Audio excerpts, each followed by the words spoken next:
Okay, या total 7 metre लांबी दिलेली त्याची. आता आपण ज्यावेळेस क्रॉस सेक्शन घेतला होता तो 500 बाय 500 mm चा घेतला होता. Okay, static structural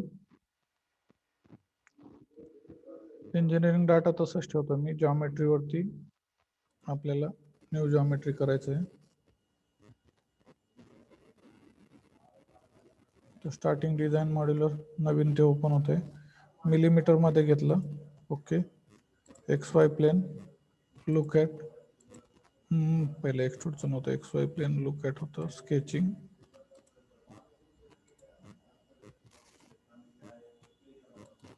extrude delete, yes, X Y plane लोकेशिंग, रेक्टँगल,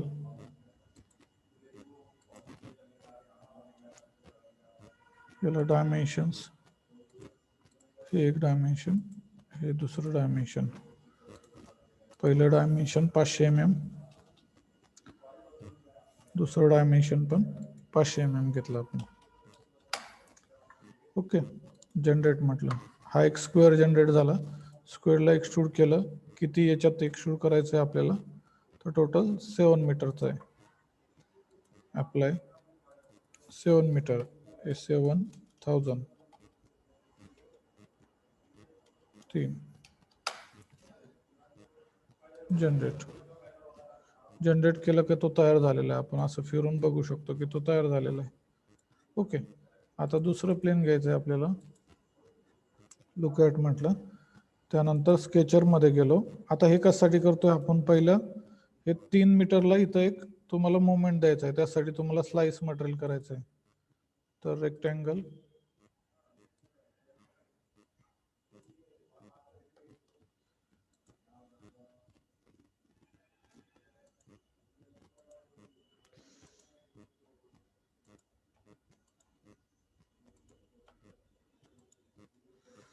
ओके, रेक्टँगल हा पॉईंट पासून. ओके, त्यानंतर त्याची लांबी किती येतं, 3 मीटर आहे. याचं 3 मीटर म्हणजे 3000. Okay, done. जनरेट म्हटलं. आता हा पॉईंट एक्सट्रूड करायचा आहे आपल्याला. अप्लाय ॲड मटेरियलच्या ऐवजी आपल्याला काय करायचं आहे, इम्प्रिंट फेस केलं तरी सुद्धा चालतंय. इम्प्रिंट फेस केलं, जनरेट म्हटलं. जनरेट म्हटल्याच्या नंतर बघा, आता हा फेस वेगळा सिलेक्ट होतोय, हा फेस वेगळा सिलेक्ट होतोय. तुम्ही ज्यावेळेस त्याचं मुवमेंट दाखवताय,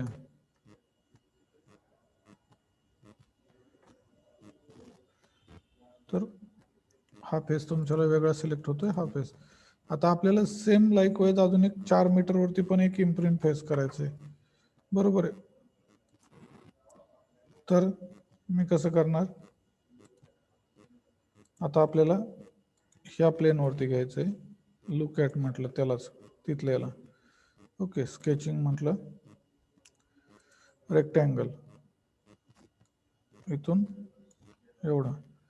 याच्यात आता सिंपल हे आहे की ऑलरेडी तो 3 मीटरचा आहे, त्याच्या पुढे आपल्याला 4 मीटर करायचं आहे, म्हणून इथं फक्त 1 मीटरचा मी घेतोय. 1 मीटर म्हणजे 1000. Apply, generate. परत सेम एक्सट्रूड करायचं. याला स्केच 3ला अप्लाय म्हणायचं. ॲड मटेरियलच्या ऐवजी imprint faces, generate.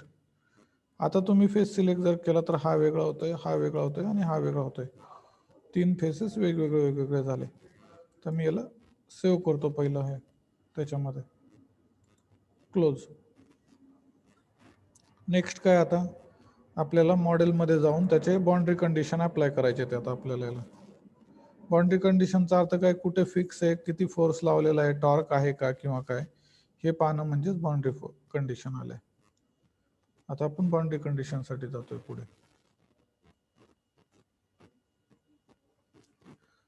Okay, boundary condition मध्ये स्टॅटिक स्ट्रक्चरल पहिलं सपोर्ट, फिक्स सपोर्ट आहे. फिक्स सपोर्ट मी ह्या एंडला त्याला दिला. अप्लाय म्हटलं, इथपर्यंत आलं लक्षात. आता पुढचं स्टॅटिक स्ट्रक्चरल लोडिंग कंडिशन, पहिला फोर्स आहे, दुसरा एक फोर्स आहे आणि तिसरा एक मुवमेंट आहे. ओके, आता मुवमेंट या पॉइंटला कुठेतरी आहे. आता तुम्हाला काल मी जे काय सांगितलं, हाईड आणि हे करायचं, ते जर का नसेल करायचं तर सिंपल मोमेंट सिलेक्ट केली, इथं जॉमेट्रीला अप्लाय करताना इथं बघा मी काय एज आहे, या एज वरती मी अप्लाय करतो, जास्त त्याला हाईड आणि ते नाही करत. ओके, एज वरती अप्लाय केलं. मोमेंट वेक्टर नाही आहे, झेड डायरेक्शन मधली मोमेंट आहे, वेक्टरच्या ऐवजी कॉम्पोनंट. झेड मध्ये काय मोमेंट आहे ती 7 न्यूटन मीटर आहे, तुम्हाला ती करायची आहे 7 न्यूटन मीटर.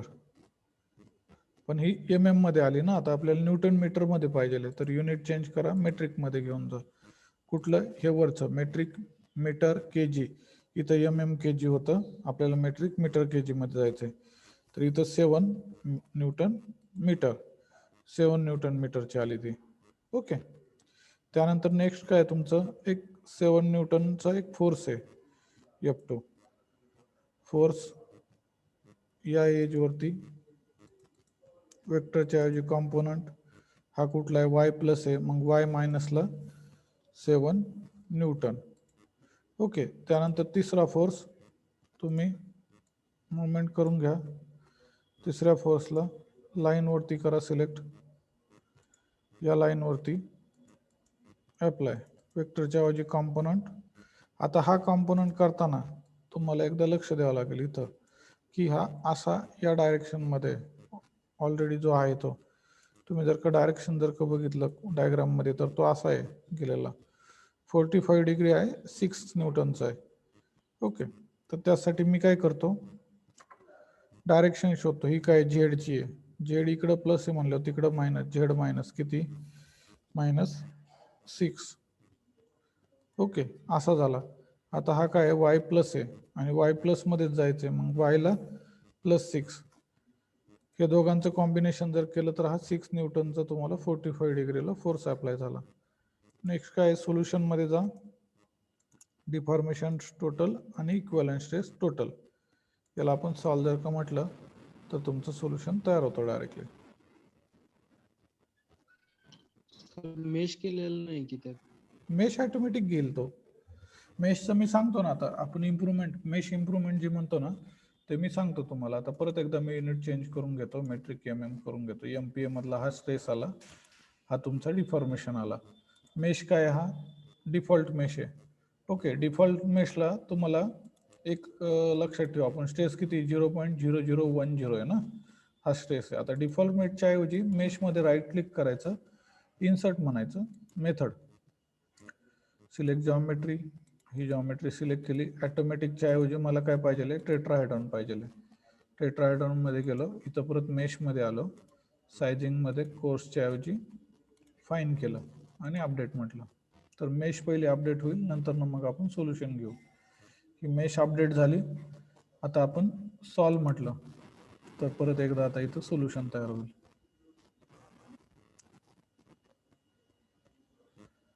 तर याची इक्विव्हॅलेंट स्ट्रेस काय 0.015 आली, बघा चेंज झाली. 0.0010 होती, ती 15 मध्ये आली. जेवढं मेशिंग तुम्ही स्मूथ करत जातात तेवढं तुमची ॲक्युरसी ऑफ रिझल्ट वाढत जाते. ओके, हा बघा 0.0039 आलं, ते पहिलं 29 होतं, तिथं 39 झालं आणि तर स्ट्रेस पण वाढली, इक्विव्हॅलेंट स्ट्रेस. ओके, तर हे तुमचं स्ट्रेस झालं, हे तुमचे डिफॉर्मेशन झालं, म्हणजे स्ट्रेस आणि डिफॉर्मेशन दोन्ही व्हॅल्यू आले. हे तुम्ही जर पाहिलं तर असं तुम्ही चेक करू शकता. आता याच्यात सिम्पली मध्ये मी काय सांगितलं काल तुम्हाला, आता तुम्हाला याच्यात बघा की नाही, इथं जर का बघितलं तुम्ही दोघांमध्ये काय फरक आहे. मी इथं काय केलेलं आहे, इम्प्रिंट फेसेस केलेलं होतं, आणि परवा त्याच्यात मी काय केलं होतं, ज्यावेळेस मी कट करत होतो स्लाइस मटेरियल म्हणत होतो. इथं तुम्ही जर का बघितलं तर एकच बॉडी आहे, म्हणजे हे बॉडी 2 नाही केलेल्या किंवा 3 मध्ये डिवाइड नाही झालेली. ही तुम्हाला डिवाइड कधी करायची असते, ज्यावेळेस तुम्हाला त्याच्यात मटेरियल वेगवेगळे, म्हणजे इथं तुमचं कॉपरचं आहे, हे तुमचं अल्युमिनियम आहे. म्हणजे तुम्ही समजा जर का जाणार जर का असाल की बाबा हे तुमचं कॉपरचं मटेरियल झालं, हे तुमचं अल्युमिनियम मटेरियल करायचं होतं आणि हे तुमचं MS ठेवायचं होतं, त्यावेळेस तुला इम्प्रिंट फेसेस करून चालणार नाही, कारण हे फक्त फेसेस आहेत, हे कुठंही बॉडीला कट केलेलं नाही. ही बॉडी कट नाही केलेली कुठंच, म्हणजे असं नाही की ही बॉडी दोन्ही वेगवेगळे आहेत आणि हे एकत्र घेतलेले आहेत. तिथं बघा सॉलिड वरती क्लिक जर केलं तर पूर्ण बॉडी एकत्र स्ट्रक्चर चेंज होईल. आणि आपण परवाच्या लेक्चरमध्ये जे काय पाहिलं होतं त्याच्यात मी काय केलं होतं, त्याला स्लाइस मटेरियल म्हटलं होतं. स्लाइस मटेरियल म्हणजे काय, ह्या मटेरियलचा तुकडा केला जातो आणि मग त्याने काय होतंय की तुम्हाला वेगवेगळ्या पार्टला वेगवेगळे मटेरियल तुम्हाला असाइन करता येतात.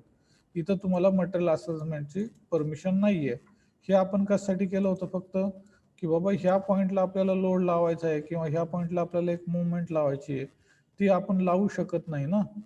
तुम्ही जर का म्हटले की हाय मला आहे ना आता एक फोर्स लावायचा आहे तो इथे घ्यायचा आहे मध्ये याच्या सेंटरला, इथेच मला फोर्स लावायचा आहे, ह्या पॉइंटला नाही लागत तो ह्या सरफेसला लागतो.